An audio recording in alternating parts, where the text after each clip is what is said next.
The end of World War II brought with it a victory, but also a new, overwhelming problem.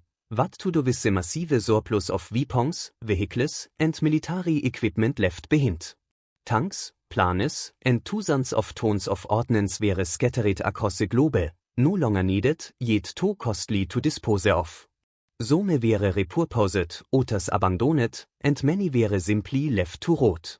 These remnants of war are a stark reminder of the price of victory, a haunting story of wasted resources and forgotten potential, a chapter of history that lingers in the shadows. The end of World War II left behind not only victory but also an overwhelming surplus of military assets, tanks, planes, weapons, and equipment, so vast that it would have been impossible to dispose of them all. With victory came a new kind of problem: what to do with the remnants of war. No one had prepared for the sheer scale of destruction, nor the complex logistical and economic challenges of transitioning from total war to peace. Across the globe, weapons once crafted to kill were now discarded, repurposed, or left to rot, forgotten. Yet, they told a story far more unsettling than any battlefield victory: the story of wasted potential, lost resources, and the harsh realities of post-war reconstruction. In the years that followed the Allied victory, it became clear that the materials accumulated for the war effort were not just excessive, they were a burden. The vast quantities of tanks, aircraft, trucks, and munitions were not simply a reflection of military might, they were a testament to a society consumed by war, a society that had overproduced in anticipation of an enemy that no longer existed. But there was little time for reflection. The immediate aftermath of war demanded swift economic recovery, and the unused war machinery became an expensive weight on the shoulders of governments already grappling with reconstruction.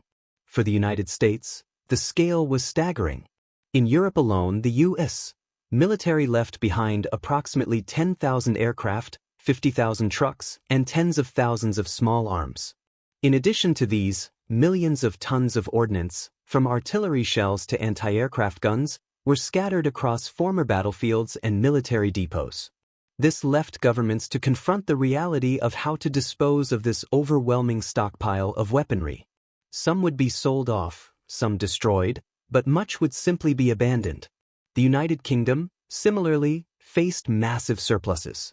British airfields were littered with unused aircraft, thousands of fighter planes, bombers, and transport planes, many of them perfectly functional but now redundant.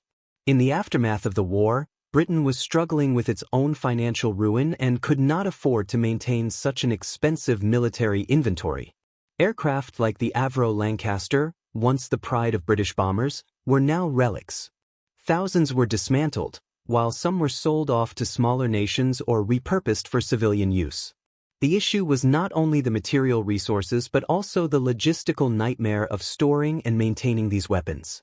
A significant portion of the U.S. surplus was stored in vast military depots scattered across Europe and North America.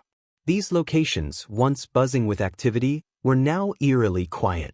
Empty warehouses and airfields stood as haunting monuments to the power of war, with rows upon rows of abandoned tanks, rifles, and jeeps slowly rusting under the weight of time.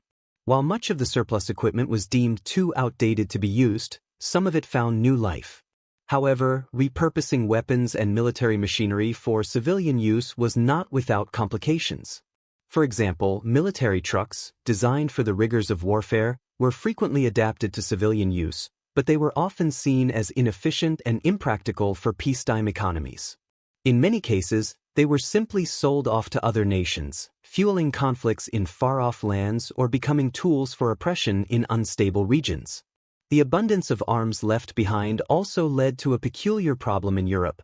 Abandoned weapons were often scavenged, either by locals or opportunistic scrap metal dealers. The post-war landscape was a patchwork of ruins, but even in the most devastated cities, weapons and military gear were often recycled into everyday life. In some instances, individuals would remove valuable parts from bombed-out tanks and aircraft, creating makeshift tools or simply trading the metals for goods. These actions, while economically driven, would later contribute to a growing undercurrent of black market trade, further complicating post-war reconstruction efforts. In Germany, the Allies implemented strict measures to ensure the dismantling of the Nazi war machine.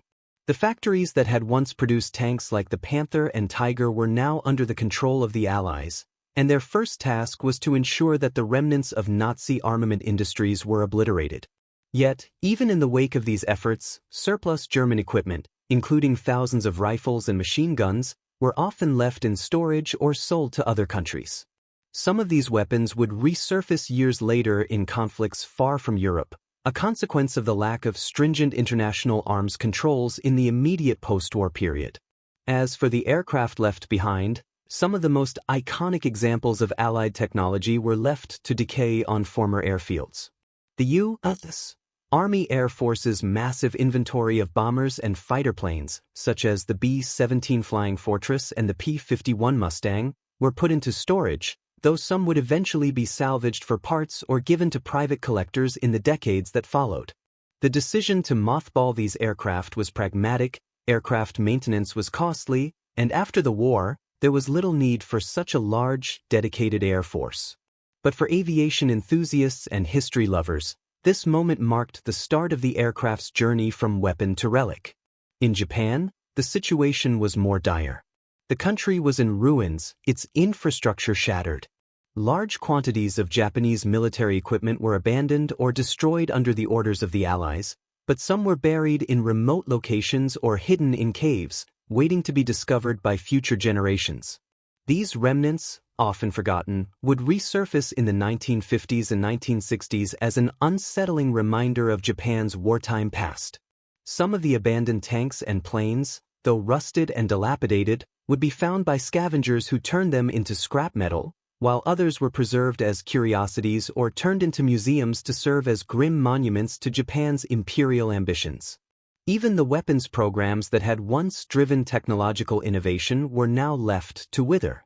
The development of advanced rockets, jet engines, and experimental aircraft that had once been the center of the war effort were now irrelevant. In the Soviet Union, for instance, the Red Army found itself with an enormous surplus of weapons, many of which were immediately set aside or decommissioned. The Soviets, like the Americans and British, had their own stockpiles of discarded planes, tanks, and artillery. Yet even as they dismantled these weapons, some of the Soviet surplus found a second life in other parts of the world, fueling proxy wars during the Cold War. In the end, the story of the weapons left behind after World War II is not one of victory, but of loss. The sheer scale of production, the vast quantities of materials consumed by the war, and the pressure to dismantle these war machines all added up to an inconvenient truth. Much of what had been created to win the war was now obsolete, and its disposal was a burden that few were prepared to carry.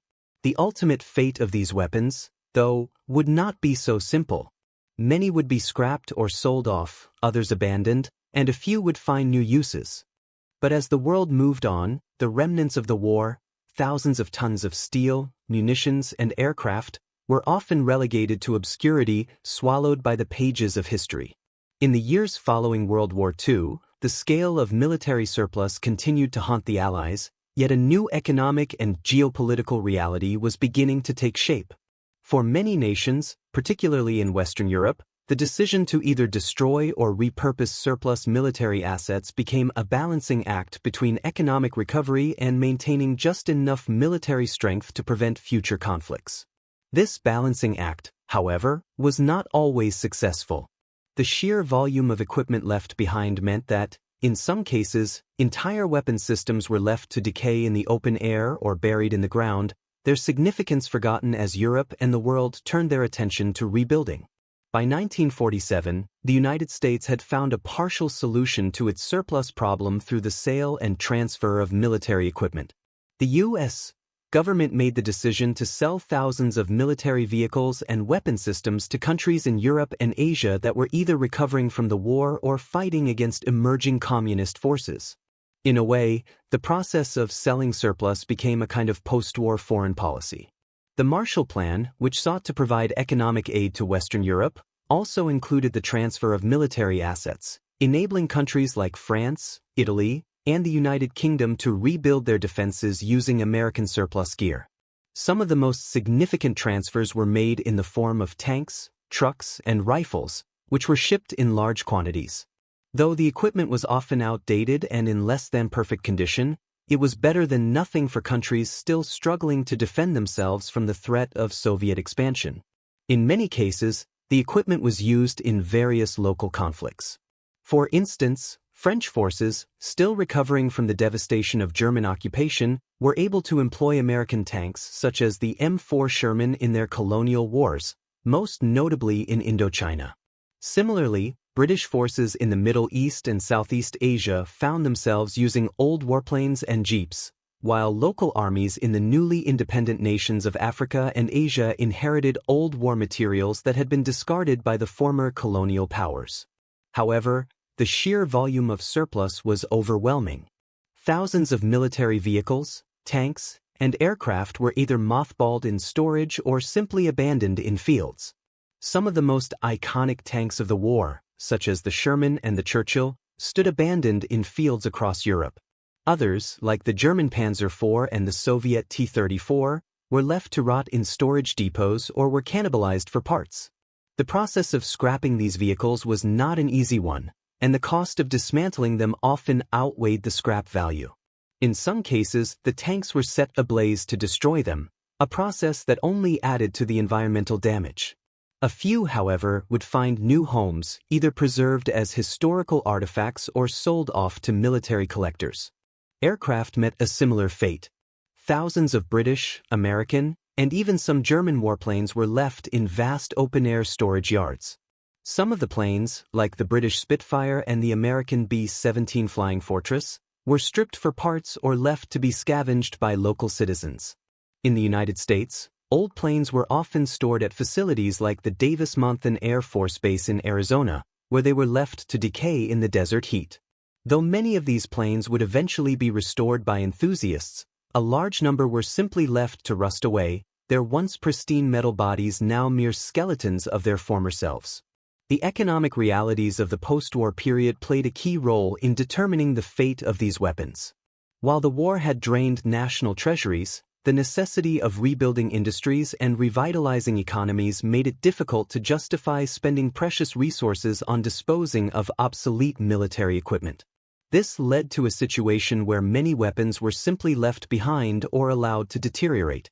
The disposal process, while often painstaking, was not prioritized until later years, when it became clear that these weapons were taking up valuable space that could be used for other purposes. The environmental cost of this neglect was immense, with thousands of tons of metal, chemicals, and toxic materials left to leach into the soil for years.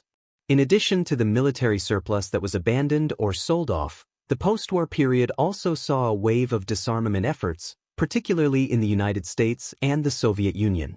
Both superpowers had overproduced weaponry during the war, and as tensions between them began to rise, there was a shared desire to dismantle and discard a portion of the war stockpiles.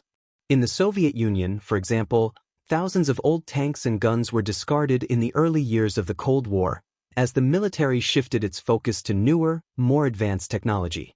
However, these weapons often found their way into the hands of smaller nations, either through direct sales or black market deals. This contributed to a growing global arms trade that would have far-reaching consequences in the decades that followed. In Germany, the fate of surplus weapons was determined not just by the Allies but by the German people themselves.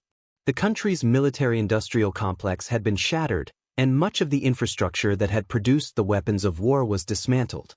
But the idea of destroying such advanced technology was anathema to some. Even as the Allies sought to erase Germany's wartime legacy, a significant portion of its military equipment was secretly hidden or buried, waiting for future generations to rediscover it. During the Cold War, some of these weapons would resurface as relics of a past long gone, while others would remain buried, forgotten, until they were uncovered by modern-day archaeologists or scavengers. One of the more tragic consequences of this mass surplus and its disposal was the sheer amount of waste. The cost of maintaining, storing, or scrapping weapons was staggering. It is estimated that the U.S. alone spent over $1 billion annually in the post-war years just to maintain surplus stocks. As the years passed, the cost of maintaining these assets grew, making it clear that they would eventually need to be sold, dismantled, or abandoned. Yet, the sheer scale of this waste left behind a lasting impression on military and civilian planners alike, raising questions about the sustainability of such vast production. As the 1950s unfolded, the process of scrapping, selling, or reusing wartime equipment began to wind down. The weapons and vehicles that had once been the pride of Allied forces were now relics, often viewed with a sense of indifference or regret. The massive factories that had once churned out weapons were repurposed for civilian use, and many military installations were abandoned, converted into storage spaces, or repurposed for new military technologies. Some weapons, such as the German V-2 rockets, would be integrated into the space race, where their legacy lived on in unexpected ways. The end of the war had not just meant victory but also the dawn of a new era of technological and military advancements, where old weapons were simply no longer relevant. The last chapter in the story of the weapons left behind after World War II is one of quiet closure. The surplus slowly disappeared, repurposed, destroyed, or forgotten. Yet even as the world moved on, the story of the weapons, of what happened to them after the war, remains a haunting reminder of the staggering cost of war.